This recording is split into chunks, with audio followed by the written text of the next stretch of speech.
Notre corps biologique a-t-il en lui, je dirais-il, la source de deux instincts fondamentaux dans l'être humain, qui sont l'instinct de survie individuelle et d'autre part l'instinct de reproduction? Eh bien je dirais la réponse est oui. Et comment on peut prouver que ces deux instincts trouvent leurs racines dans notre biologie, qu'elles s'épanouissent ensuite dans notre vie psychologique, qui est commune avec les animaux, avant de s'établir dans un choix de notre esprit? Eh bien, par le fait que déjà chez les plantes, on peut constater que leur vie entière tend à la survie individuelle et aussi, et surtout, à la reproduction. C'est présent et ça se passe chez eux de manière absolument inconsciente. Eh bien, chez nous, actuellement, on peut dire qu'il y a des opérations chimiques par milliards qui se passent et qui permettent cette survie de notre corps biologique et donc de notre vie tout entière. Et cette survie se fait, quand tout va bien, de manière inconsciente.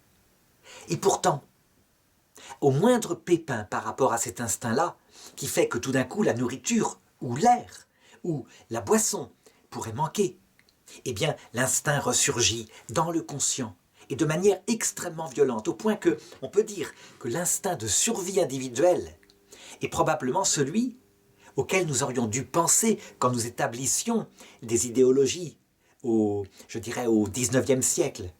Et curieusement, personne n'a établi d'idéologie pour montrer que la psychologie humaine pouvait être entièrement fondée sur ce besoin de survivre individuellement. Pourtant, le rôle est important. Par contre, il y a eu des idéologies qui ont été fondées en exaltant le deuxième instinct, l'instinct de reproduction, ou plutôt sa composante culpabilisante dans certains milieux puritains, à savoir le désir sexuel.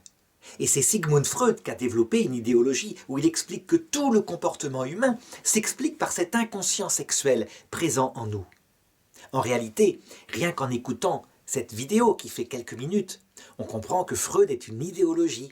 Ça veut dire qu'il a découvert une chose vraie, l'instinct de reproduction est important. Il est basé sur notre vie végétative, il est donc véritablement inconscient en nous, mais présent.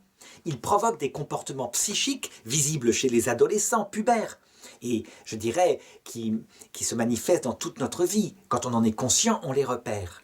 Mais il n'est pas le seul, loin de là.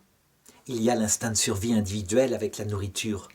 Évidemment, Sigmund Freud qui arrive à une époque où le puritanisme de son milieu fait que cet instinct est étouffé, écrasé, eh bien il finit par dire, en le découvrant, que sans doute il est là, refoulé dans l'inconscient et qu'il explique les névroses, les psychoses qu'il constate autour de lui. Il a bien tort, parce que s'il avait vécu à une période de famine, il aurait dit que toutes les névroses, les psychoses viennent de l'instinct de la nourriture. Et il ne se serait peut-être pas trompé pour son époque. Bref, dans ce domaine-là, il faut conclure qu'il y a dans notre vie végétative deux instincts fondamentaux, l'instinct de survie, l'instinct de reproduction qui va s'épanouir dans notre vie sensible par un désir de plaisir, d'union sexuelle. Mais ce désir et ce plaisir sont liés, sont provoqués par l'instinct de reproduction.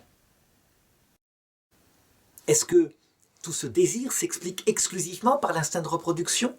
Mais non, il faut bien se souvenir que nous sommes des êtres humains et que nous avons aussi un esprit, avec cette liberté, cette capacité de regarder dans l'autre, qui est attirant sexuellement, une personne respectable, infiniment respectable.